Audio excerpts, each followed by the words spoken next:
And then kind of segueing back into the book, what I thought was interesting is, well, and we don't have to touch on it too much. I know there's a lot of people touching on the racism in the book having to do with Heathcliff and how he was Yeah. other and he was seen as darker. And some people were like, well, maybe he was just, from Ireland or another part of England. It's like, no, there are racial slurs used in the book. A lot of people think he might have been Romani, but when going through all of this and all these reviews of the film and the books, I also thought, wouldn't it be good to cast him as Indian? Like that's what Mm. I originally thought when I was first like reading the book. I was like, oh, maybe he was Indian because we had all of this. What was it?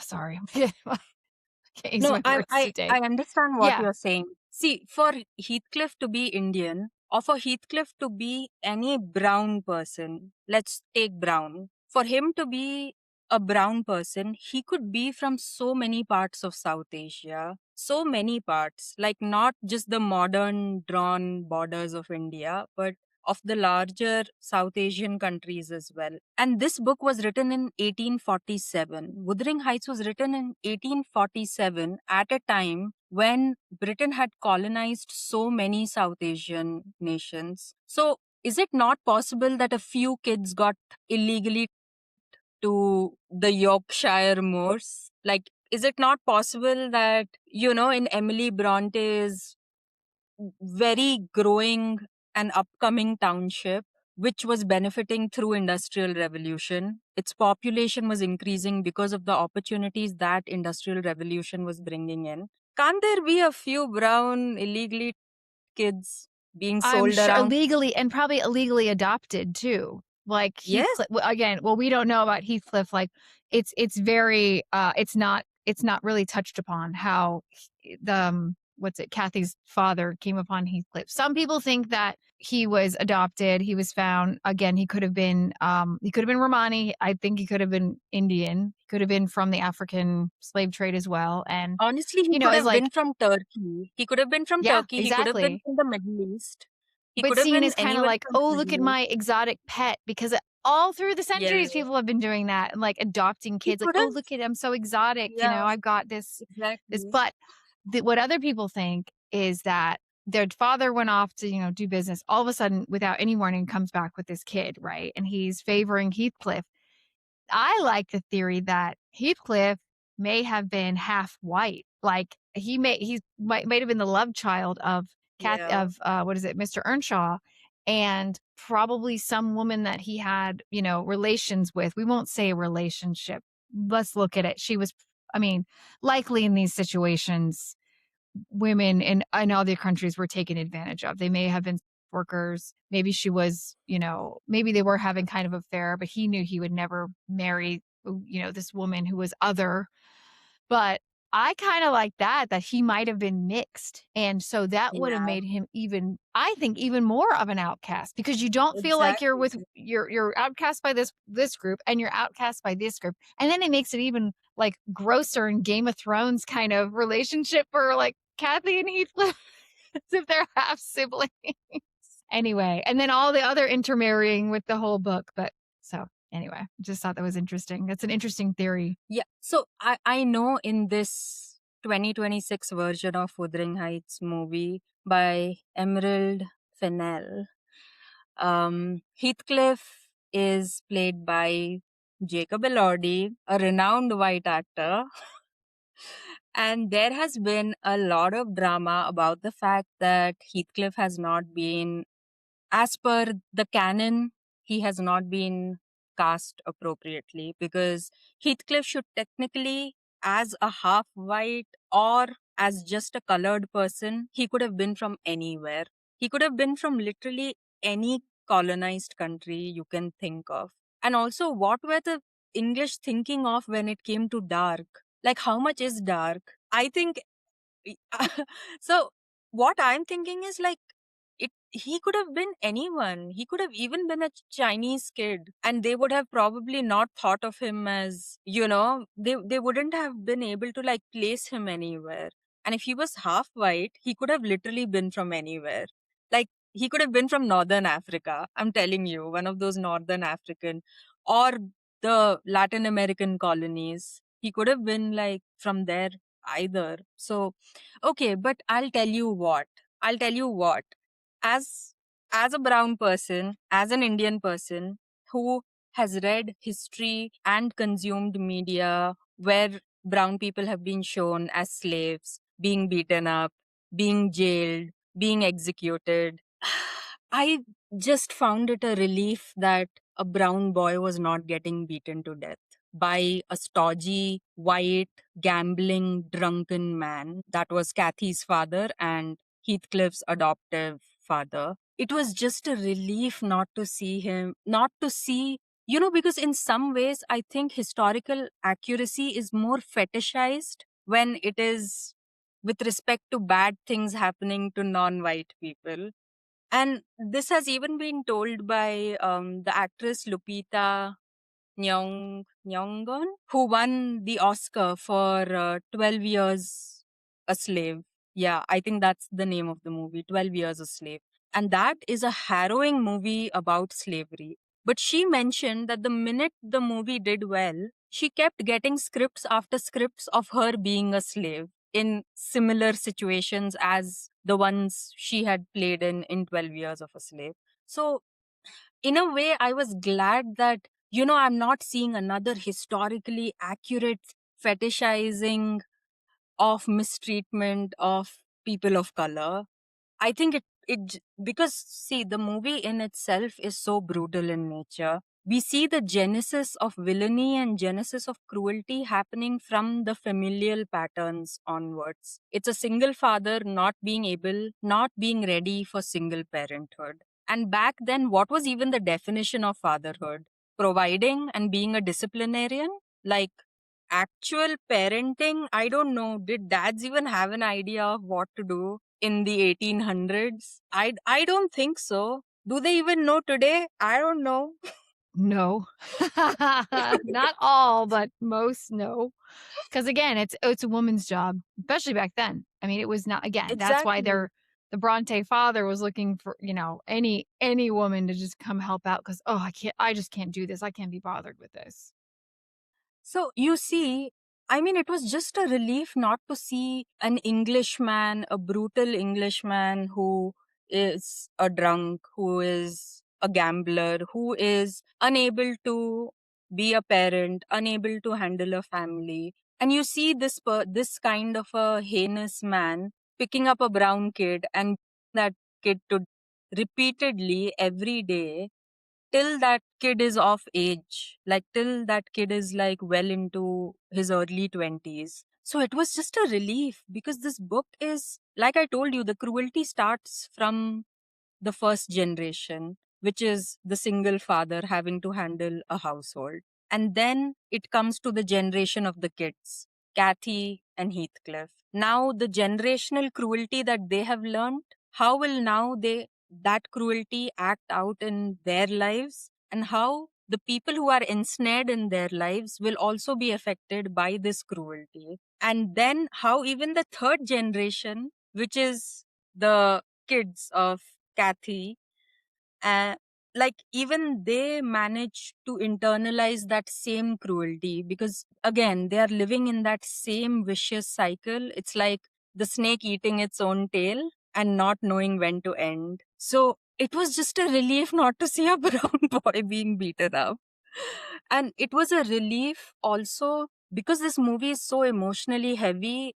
And I'm telling you, when I went to the movies, when I went like to watch Wuthering Heights, and there was a huge, I actually planned to watch the movie with a girlfriend of mine. She wasn't able to make it. So then I had to cancel it. Then I had to go alone because someone else I wanted to go with, they were not free at the time. And time was running out. I had to watch the movie before our episode. So I went alone, but I'm telling you, Katie, the entire theater, it was filled with girls.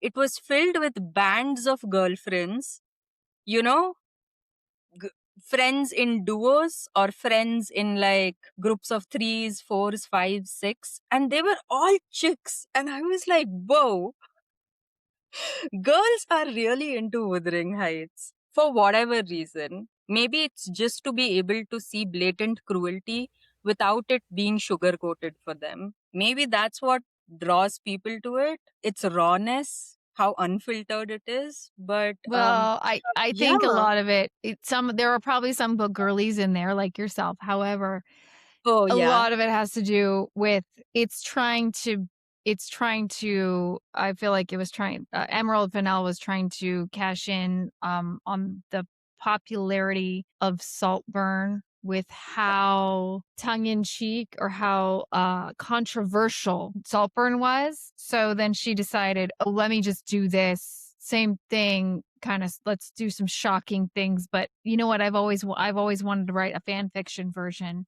of Wuthering Heights. So I think a lot of younger than our age and younger are going to see it because they've never read the book, but it's being shoved down our throats like some, yeah, big romance. It's got Jacob Elordi, which, he's 6'5", and a lot of women are like think are into him. That's great. But also, on the Charlie XCX. So it's a very I feel like it's very directed towards Gen Z and young millennials. And women and they can take from it what they can. I've seen a lot more I've seen a lot more not so favorable reviews, but then I've also seen some that are like, look, you got to look at it, it's its own thing. It's not Wuthering Heights, it's literally billed as Wuthering Heights. There are captions. It's Emerald's take on it. And so it's this whole other piece of art. I do feel like it and because again, I've seen enough of the reviews about it. So I know most everything that happens in it. And it is a fan fiction version, but I also wanted to bring up, how back in the day when Emily and her sisters were seen as shocking, right? Which is why they had to also write under male names because A, to sell the books, but B, they were like, they didn't want to sully their own names. They kind of wanted to test the waters and see how it did. I feel like that the original Wuthering Heights is the equivalent to a fan fiction because, again, I mean, she didn't have a whole lot to go off of, Emily Bronte, but they were allowed to read Byron. They were allowed to read Shelley. So their dad did allow them to, consume these controversial works back then. Their brother had to go to the library to check them out for them because women weren't allowed to even go to the library to check out books for themselves. And again, we're saying, that Emily had a really rich inner life. So my theory is like Wuthering Heights would have been like fan fiction.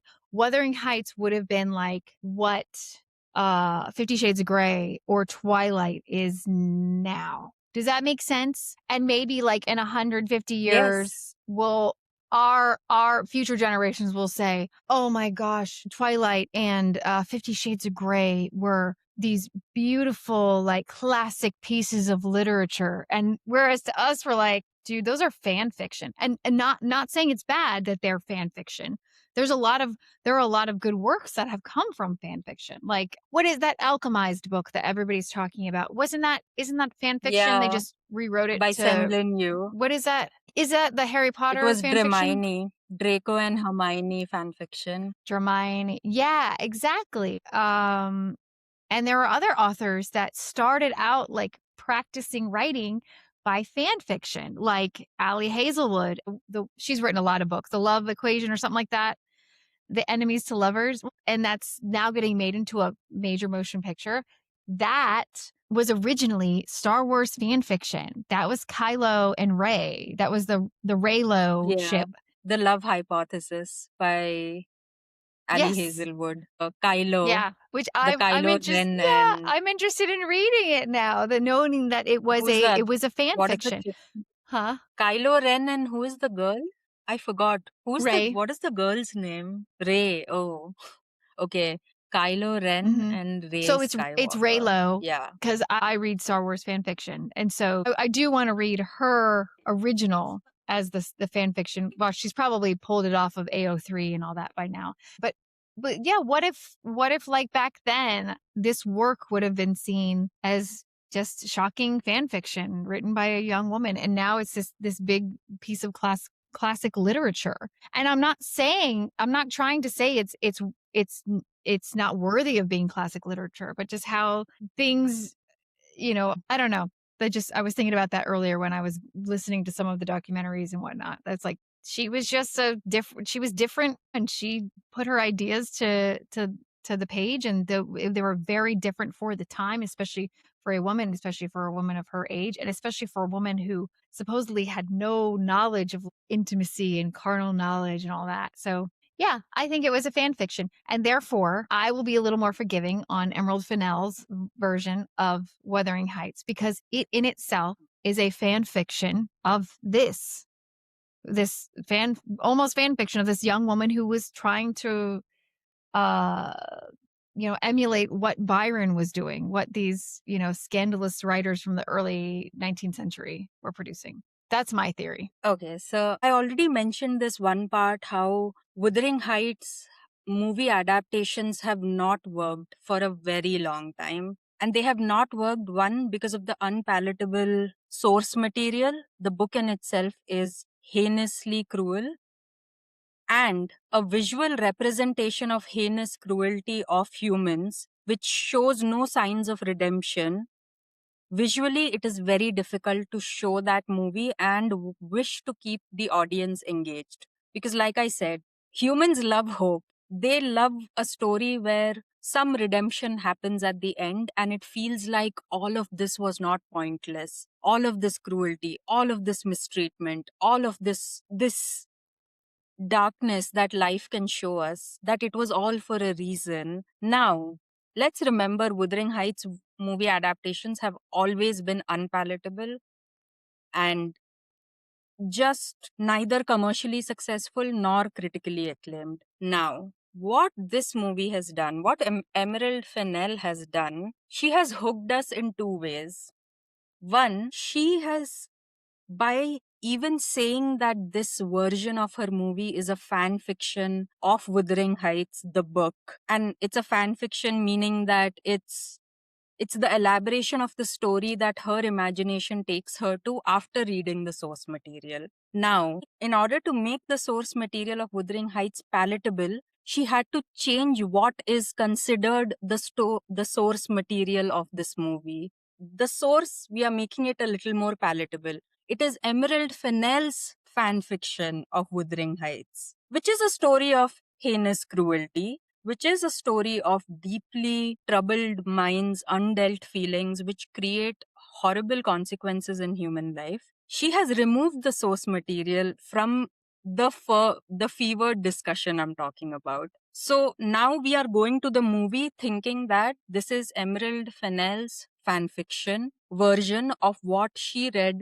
at the age of 14 in her hands when she was reading Wuthering Heights. Now, this is a great way to market an unpalatable story. This is a great way to market an unsavory story because you know you're not getting a literal interpretation of all that cruelty in your hands. So you know already as an audience, you know maybe I'm not going to get. So if I already know the source material, I would go to the movie thinking that this is her creative liberties with the source material. So I'm going with the thought that I'm not going to be seeing a literal visual manifestation and representation of heinous cruelty as I've already read in Emily Bronte's book. No, I'm going from a completely different perspective. And even if I haven't read the source material, so what? Okay, it's a fan fiction by a woman who seems to be well read, who seems to be like, I mean, she's a woman director. Nepo baby or not, it is still a big accomplishment. So, firstly, the marketing has become palatable now. The marketing is not unpleasant. They are not throwing an unpleasant material on your face. And the unpleasantness being the darkness of humanity. Now you are thinking, oh, what would a fan fiction of a 14-year-old girl be? Love. See? She is capitalizing on that stereotyping of the material that teenage girls consume. So she is flipping scripts in some meta way. So the people who are like haven't read the story, have no idea. They're like, okay, it's some deep, heavy, emotionally, whatever, old timey book. But it's from the perspective of what the creator was at the age of 14. So, I mean, what are silly teenage girls into? Of course, they're into romantic love. Of course, the movie, which is being marketed as her fan fiction, of course, it's going to be romantic, silly love. But now, what she has done with this marketing promotional story, she has managed to hook two sets of audiences, which are battling it out. People who know the source material, they are like, I don't want to watch it, but I'll go watch it. I don't want to watch it, I'll go watch it. Fine, what is this fan fiction? The ones who are unaware, they are like, okay, like there are good enough hooks to want to go and see this movie. There are great casting. I mean, I would say good casting because please, I'm tired of like brown and black people being slaves and being beaten up. So, and commercially popular casting. So, one, the story of marketing the story has changed. And now the climax, the bonanza of the whole thing is you are going as an audience thinking you're going to watch a 14-year-old teenage girl's fevered dream of what love should be. But you go to the theaters and you're slapped with a realistic, literal representation of Wuthering Heights. Let me tell you, any sex in the scene? Zero. There's no nudity. There's only heaving of bosoms, nothing else. Everything is all like shadow work and, camera and all of that. There is no nudity. There is no sexual goriness. But this is where the movie comes and hits you. You go and you're like, shucks, it's not a fan fiction. It is just a very contemporary and clever way of showing a literal representation of this book. And the literal representation, see, Katie, when I told you that I went to this movie for pod research, and that's why I was able to like stomach the kind of things that this movie shows. But I said that I wouldn't recommend it to you because it is so gory in the way of child. Like seeing a kid being repeatedly by a stick kicked around. You know what? You can't stomach that. A fan fiction of a 14-year-old girl will not show child abuse in its realistic horribleness. Is horribleness a word? I'm like running out of synonyms of darkness, Yes, it is. evil, I think it is a hatred. word. Or we've made it a word. I totally get that. Yeah, I Get do have a hard time so watching like scenes the of abuse, child especially child. abuse. Yeah. Oh my god, you see the child and you are shocked. And that is one of the main gory things. The servants being beaten up, other gory things. Public hangings. Like they are showing that the town in which Kathy and Heathcliff lived in, they enjoyed public executions, public hangings. And Mhm. let me tell you, Katie, this is the goriness of the movie. It shows you what everything that is horrible with humanity. This is what the movie does. It tells you it's a cute fan fiction. You go with the idea that, oh, love, obsession, tragedy, karmic connections, twin flames, and then you go and you're hit with a literal representation. It just so happens that there are more good looking people doing cruel things, but that's why it feels even more insane that why are these good looking people doing such horrible things to each other, backstabbing each other in relationships, unnecessarily being physically violent, always being verbally violent. Like when you see Margot Robbie and Jacob Elordi, one of the main reviews of this movie is the bad review is that there's no chemistry between Margot and Jacob because this is not love between them. Kathy and Heathcliff, they are not supposed to have chemistry because they are not lovers in the healthy sense of the word. They are two people who are just very similar in their depravity. And because of this similarity, they see themselves in each other. And that is the bond they create. And Mhm. having lived through so much trauma, it can seem intense. Like trauma bonding is very intense in nature. So, what you're seeing, this push and pull between them, this obsession, it is coming from a trauma bond. And when you're trauma bonded with someone, I don't know if a third party will be like, oh, that's healthy chemistry. I don't think, like, as an audience, maybe two deeply unhealthy, toxic people being able to mirror each other, to a third party, that will not seem like chemistry. That will just seem unhealthy and toxic and Mhm. unpalatable, unpleasant, and just difficult to stomach.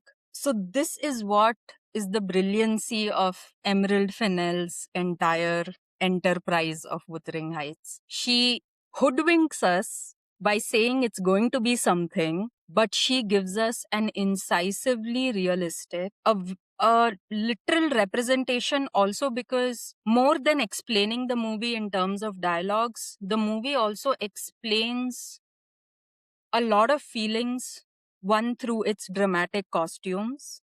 It explains these, these feelings, these almost, how do I say, the kind of tumultuous feelings that you're not able to emote on the screen easily. That kind of harshness, that kind of contrast, it is shown in the form of dramatic costumes, dramatic jewelry, dramatic larger nature scenery. So, and also, because this movie is so gory, just at the level of human cruelty, you need to make this movie a little palatable by distracting the audience with something like at least clothes. Like, honestly, I'm saying it's the good looking cast and the costumes made watching 2.5 hours of horrible physical violence, horrible mental violence, horrible psychological violence. It made it possible for us to watch it for 2.5 hours.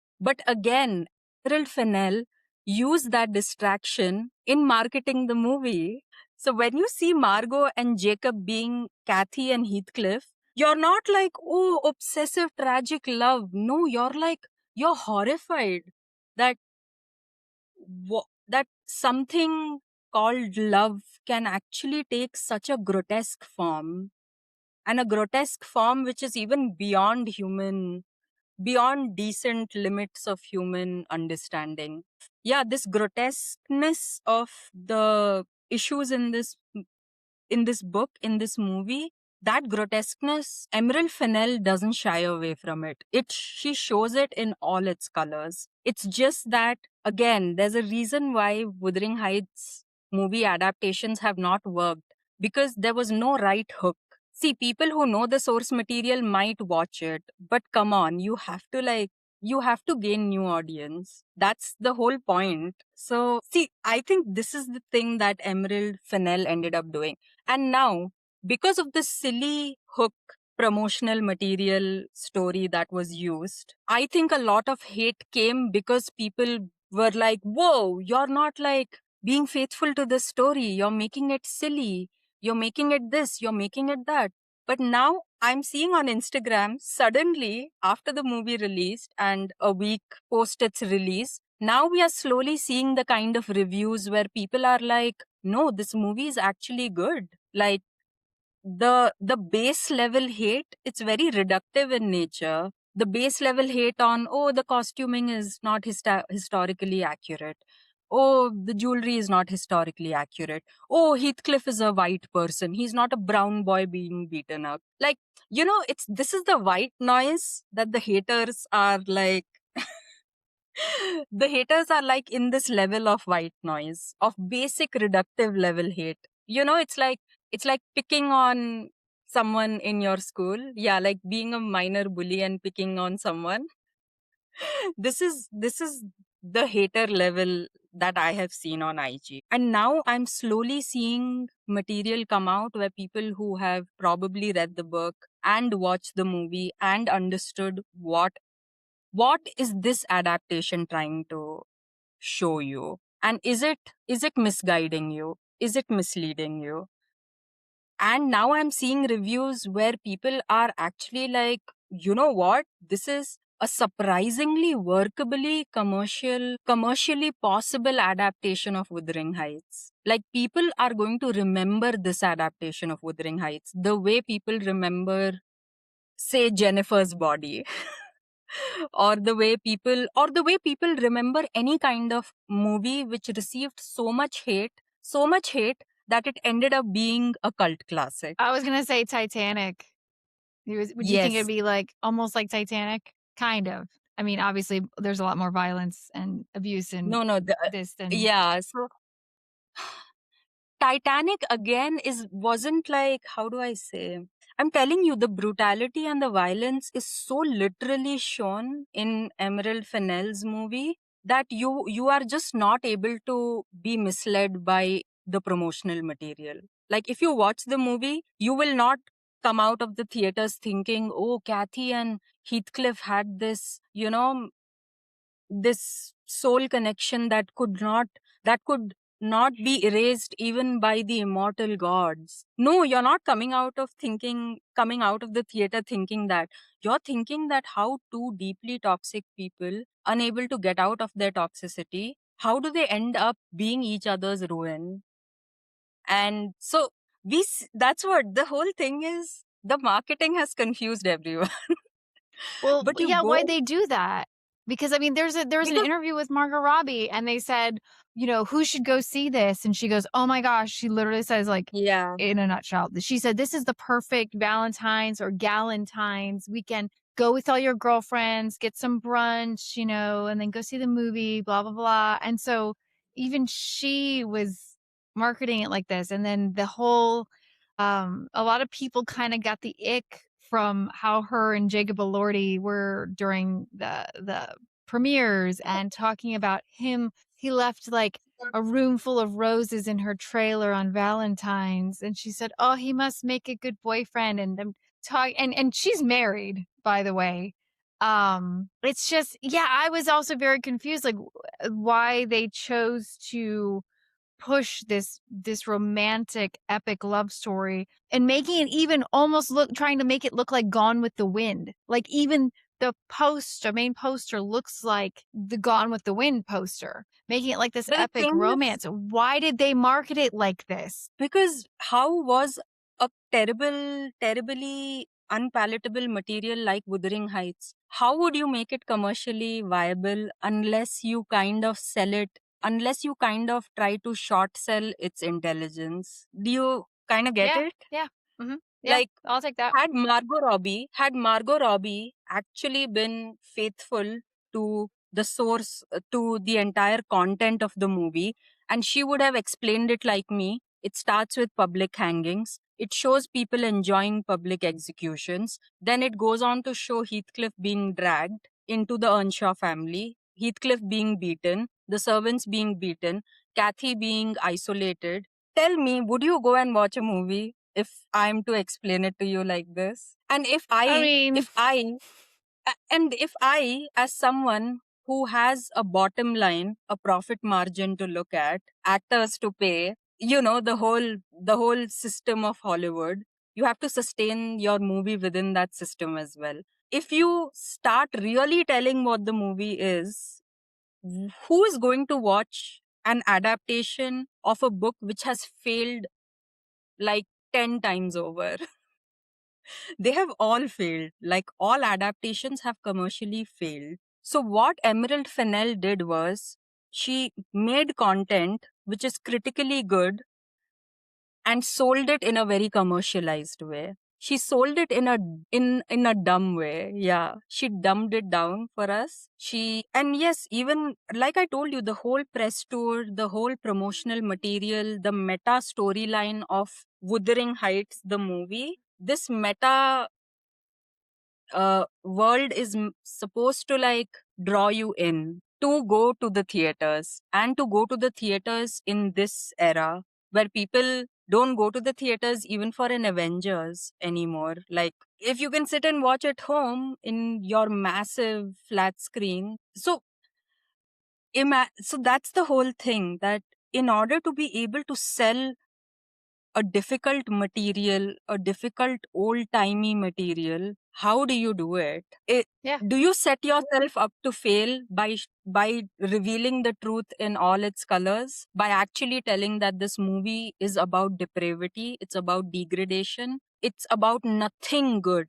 It has no ray of hope. Like tell me, I would not go and watch it. And I know the source material, but even I would not go and watch it. And the whole thing that they do, right? Like this, how the lead actors might possibly be in a romantic situation and all of that. You know what? Honestly speaking, if I'm an actor and I am acting on a very difficult and emotionally and psychologically harrowing script like Wuthering Heights, and I'm sharing this experience with a co actor for over 6 months, you know what? It's okay if I fill her entire room with roses. It's fine. Because we don't really understand how that kind of heightened closeness in a manufactured reality, what kind of friendship it creates. Also, um, we have to give credit to the fact that Margot Robbie chooses her projects with a lot of intentionality. Because how many people went to watch Barbie thinking it's a kiddo's movie and ended up realizing that the movie Barbie is about dissecting internalized and externalized patriarchy. It is about Yep. understanding gender discrimination. Like, who was imagining a childishly promoted movie like Barbie would end up having such complex would end up hitting such complex issues? Like, was anyone imagining it? I don't think so. Yeah, And I think no. this is what they did with Wuthering Heights as well. And of course, here we need to understand that even if Margot Robbie is selling it as some tragic, obsessive love story, this is an A-rated movie. At least in India, people above the age of 18 are going to go and watch this movie. So, considering that it is an A-rated movie, people are ready for violence, gore, graphic material, all of that. And anyone who's even bothered to read a summary of Wuthering Heights knows that this book, it kind of like it has been subjugated by the romantic projections of humans, but this book is actually about generational abuse, trauma, um, familial dysfunction. Like, it's about heavy, emotionally heavy topics. So, an adult going and not seeing a romantically tragic movie, but realizing that Emerald Fennell's version of Wuthering Heights is actually a really well made and also a really good looking movie. Like, it's well made and it's a good looking movie in terms of its costume, cinematography, jewelry, props. Like, this is what Margot Robbie has done again. This is another way of how Barbie worked, and how Barbie worked and it was taken seriously. Yeah, So that was I good. think this Mhm. I think once the heat settles down a little bit and people calm down and they understand that, oh, what your and my souls are made of, it's actually made of deep human depravity. It's not made of lilies and roses and a love that is found at the end of a rainbow. No, it's not that. Yeah. And this movie isn't the entirety of the book. It's half of the book. That's what I heard, yeah, it's like the Yeah. first half, It's right? yeah, so it's actually speaking, what you're seeing is a very faithful adaptation of Wuthering Heights, just with inaccurate props and costumes. It is kind of a faithful adaptation to the first, except they did leave out her Yeah. brother, right? They left out that character. Yeah, so it is if you see the larger themes of this book, the issues of this book, what it's trying to make its reader understand, it excels. This movie excels at being faithful to what the book wanted to show us. And also, because it's only half the material, it was easier to capture it within 2.5 hours. But really, they have really misled people by thinking that there'll be like these, schmexy scenes and this and that. There's hardly any. There are like three bosom heaving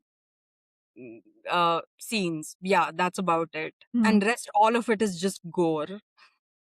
Oh, Right. wow. I didn't know that. I hadn't heard that. That's interesting. Maybe I was better off because last weekend I saw Bone Temple 28 years later, part two. Maybe I was better off seeing that.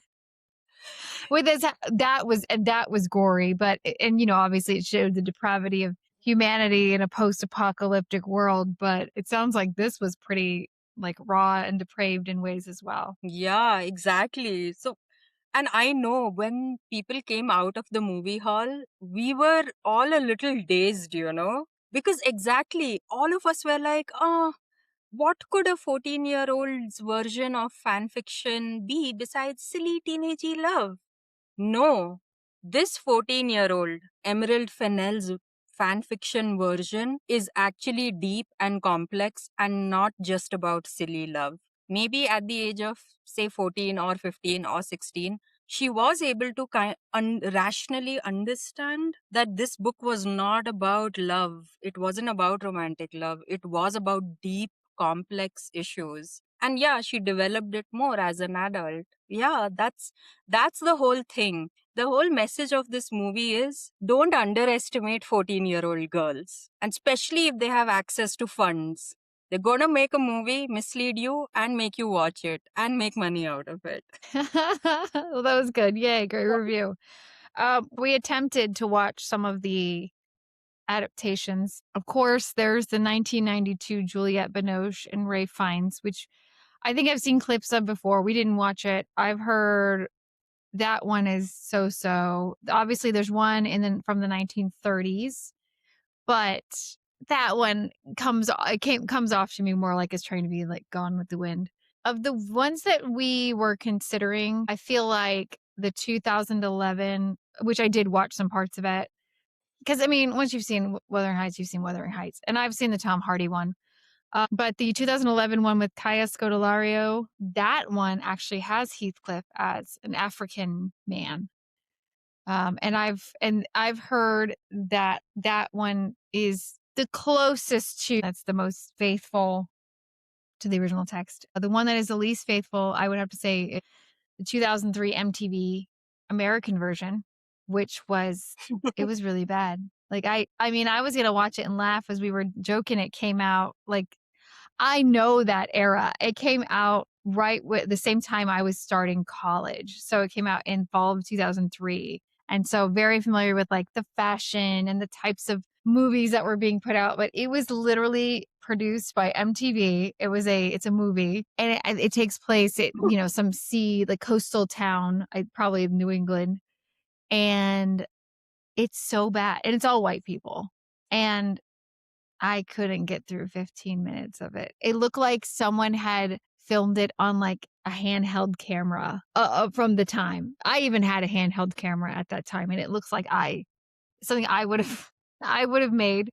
Like, it's just oh my gosh, it was yeah. So if you want to check that one out, that one is on Paramount Plus if you're here in the States. The 2011 one is definitely on Tubi, which if you don't have access to it because you're in a different country, VPN, get a VPN. Tubi is a gold mine of really good stuff and some like trash. It's great. But there's a lot of films on there that I've never seen anywhere else.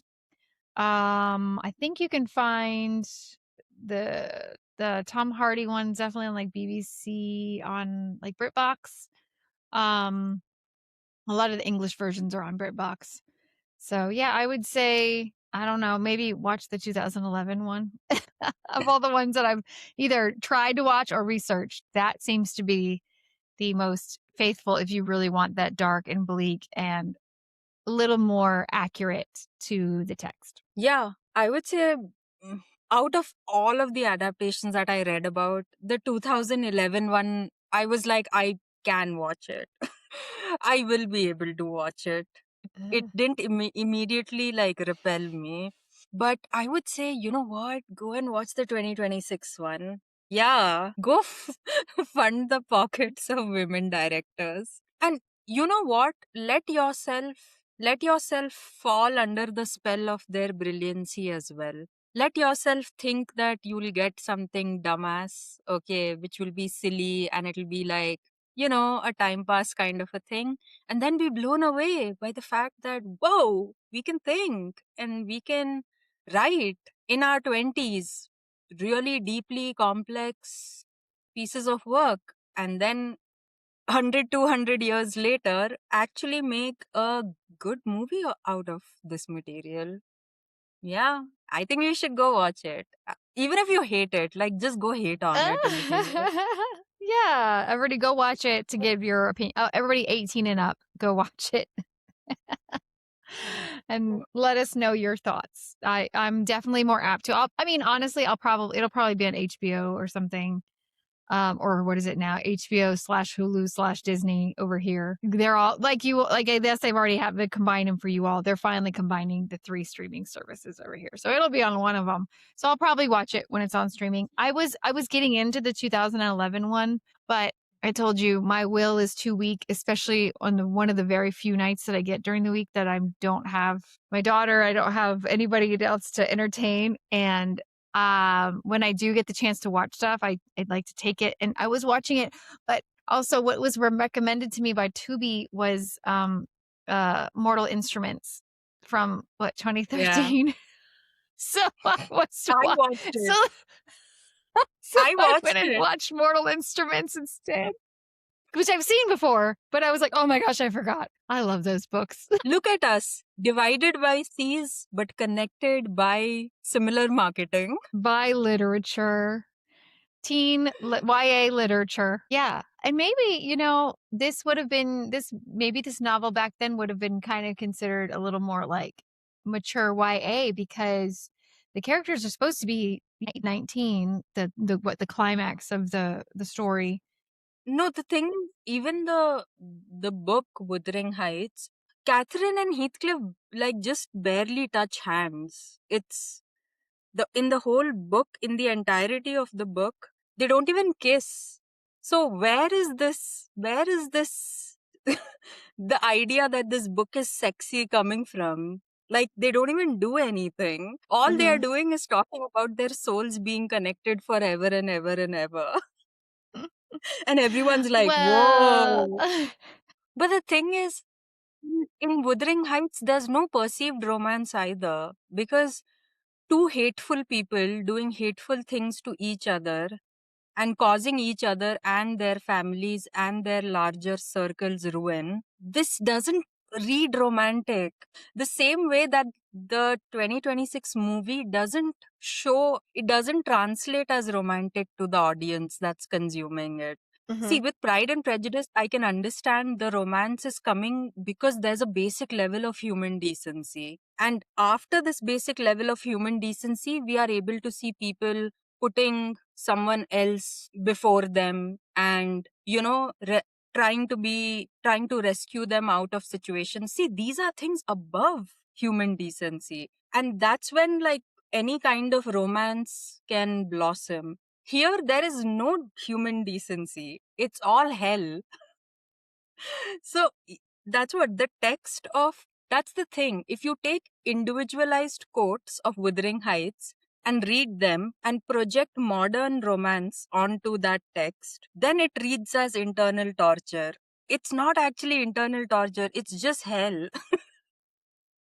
It's just, yeah, it's just a state of being in hell, because the main thing that Kathy keeps the main reason why Kathy rejects Heathcliff and ends up marrying Edgar is because she knows that their Heathcliff and her souls are made up of the same thing. And she keeps repeating that being with Heathcliff would be a degradation, but not being with him would be the end of the universe. So see, everything is happening below par of human decency here. She keeps saying that being with Heathcliff will degrade me, being with Heathcliff will be depravity. It's because she knows that being with him is just a toxic situation, and a modern audience is able to project modern ideas of romance onto these dialogues, onto these individualized quotes. But when you just read the source material, you're like, this is not love. This is craziness. This is madness at an uncurable level. And yeah, if you want to read about human cruelty, depravity in its most in its most truest evil essence, read this book. And you know what? Be shocked by it. Be awed by the fact that if there's hope in this world, then there is a chance of absolutely no redemption in the world either.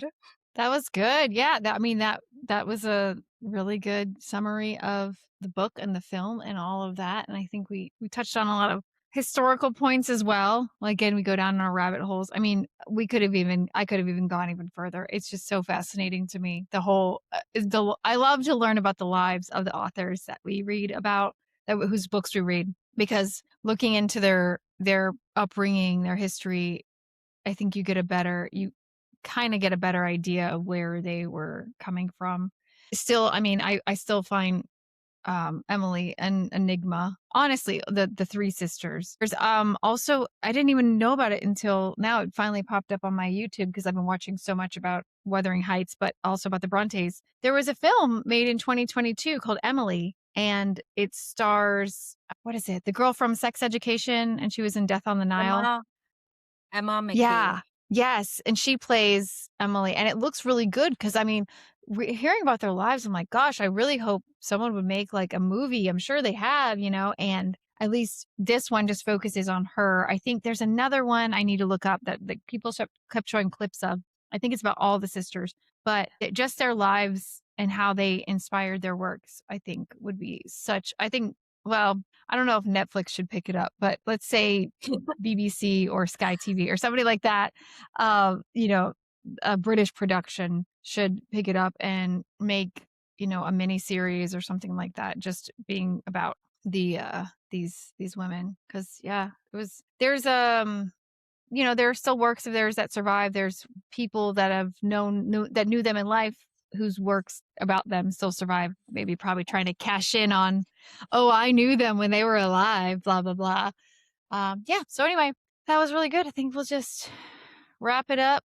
That one of the problems that modern audiences have, because of which they end up projecting romantic ideas onto Heathcliff and Kathy's relationship. I think that is happening because, in the modern sense of the term, we have lost the idea of having a connection with the metaphysical in a way which is almost like devotional love. I think because of this, the entire existential movement, the post existential movement, the the disconnection that the larger public is feeling with how religion has worked out, I think a lot of people are bereft of the idea of how being spiritually fulfilled looks like. And because this idea of spirituality, like religion, has failed us in connecting us with a metaphysical, because now religion has been reduced to rituals, and religious texts have to be the letter of the law, and they are not universal parables which are supposed to like show you universal themes of humanity, but instead they are, yeah, now religious texts are like the letters of the law, it has to be followed like this. So in a way, our spiritual lives, capitalism has failed us in connecting us with our spirituality. Religions have failed us.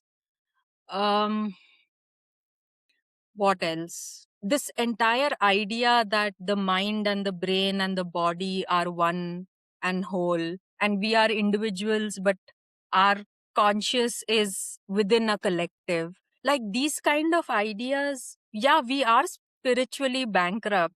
And I think what is happening with modern audiences is they think that they are giving too much of a task to romantic love. Like this whole talk about souls being entwined and all of that, this is spiritual language, this is devotional language, this is not romantic language. See, romantic love in its essence is supposed to be reciprocal in nature. That is what drives romance between two people. But the kind of language that comes about by using words like divine and soul and karmic and immortal and patterns and these indestructible ties, I think we are, because we are bereft of spirituality, we are giving too much of a task to romantic love. Like romantic love, you fulfill my spiritual life for me. Romantic love, you fulfill my everything for me. Like spiritual love, you better be the cure of everything. Mhm. And that's the thing.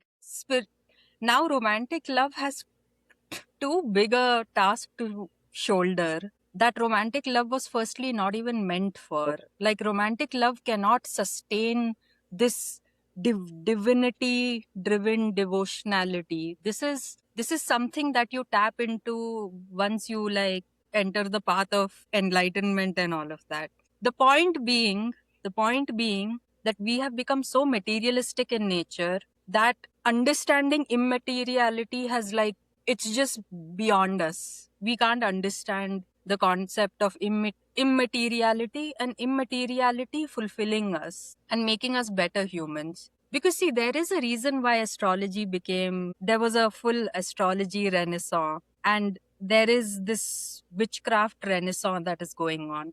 And that's because people want to feel that there is something bigger than them, that they can connect with something that's bigger than them, which is not going to punish them like how a god would punish you. They want to connect to something greater than them, which they don't have to fear, which would not punish them, which will not create a point based system that you do so many good things, you'll go here. You do so many bad things, you'll go here.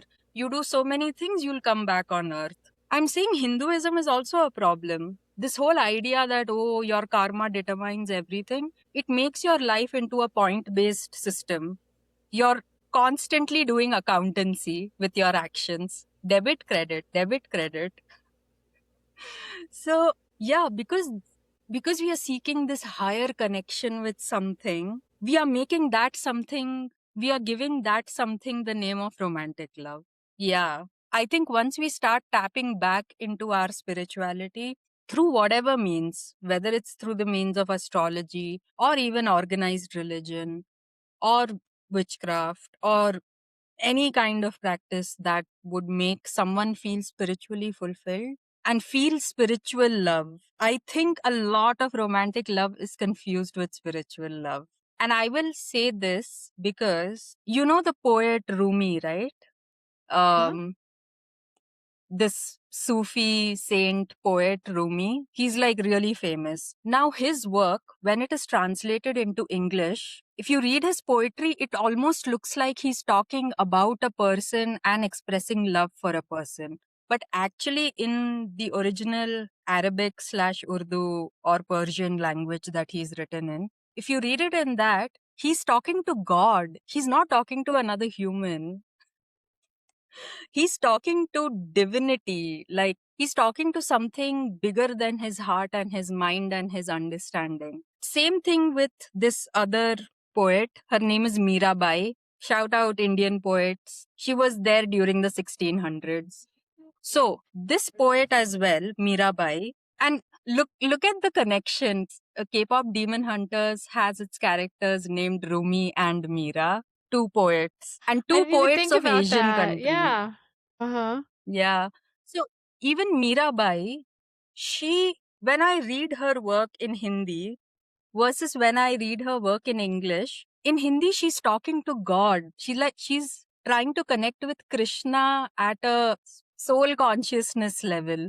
But if you read it in English, it's like Krishna is her lover. She's the guy he's the guy she can't let go of. That is the English translation of her devotional spiritual love poetry.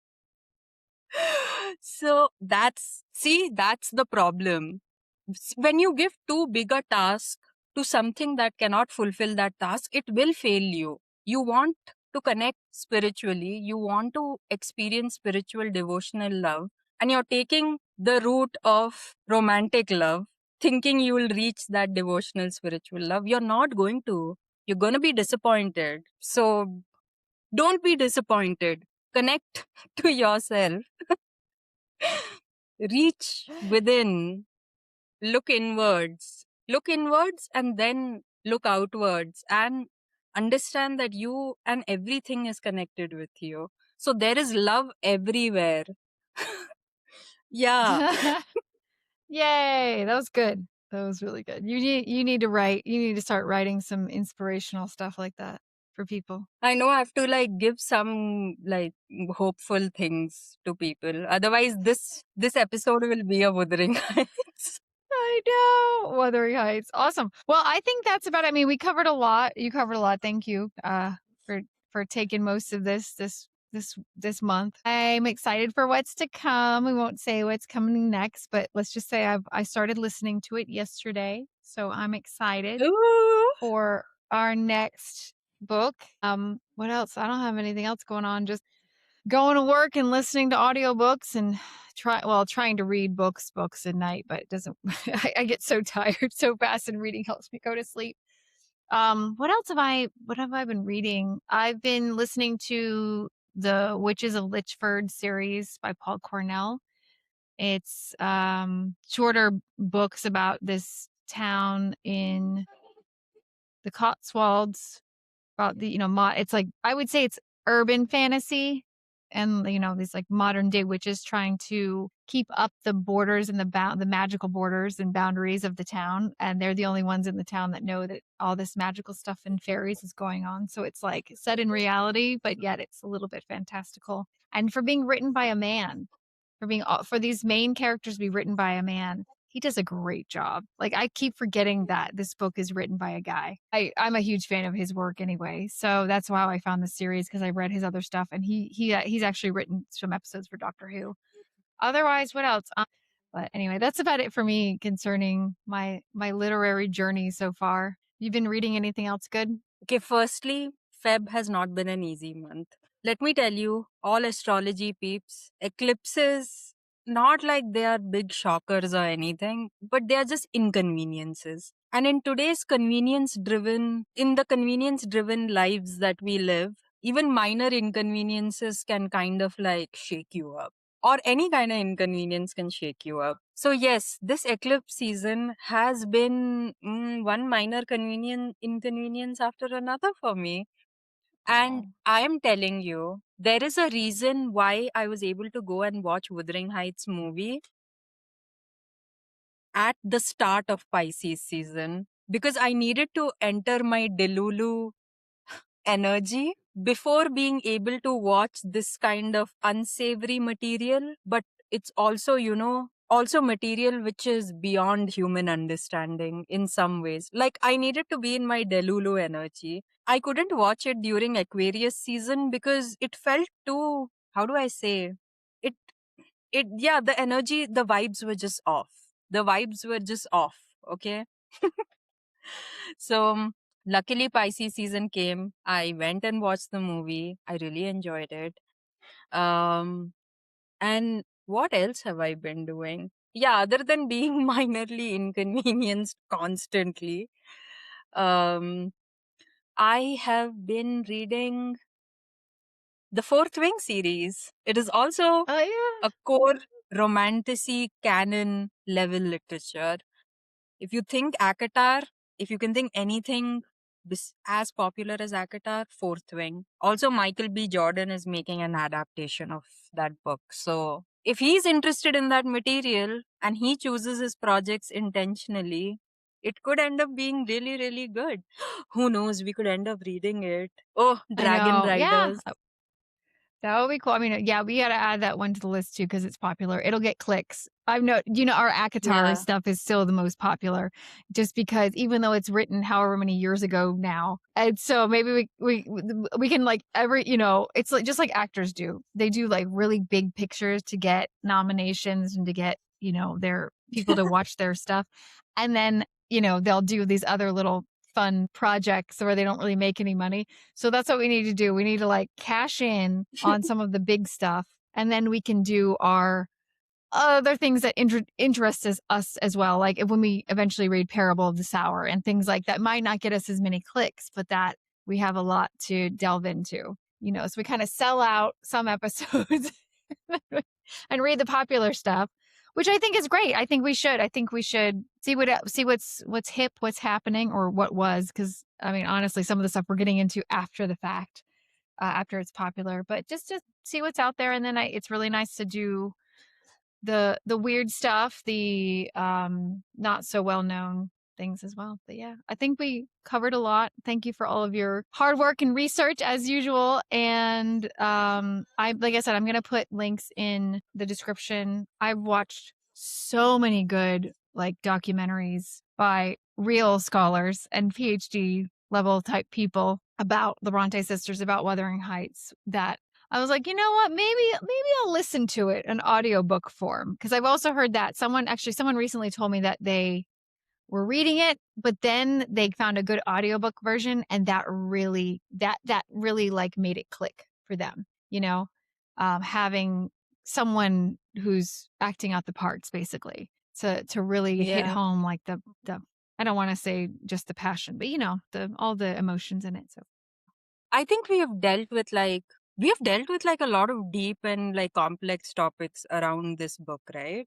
Yeah, I think we yeah. have. We are keeping the people fed. Your mothers are keeping you fed, Yes. dear people. Please subscribe.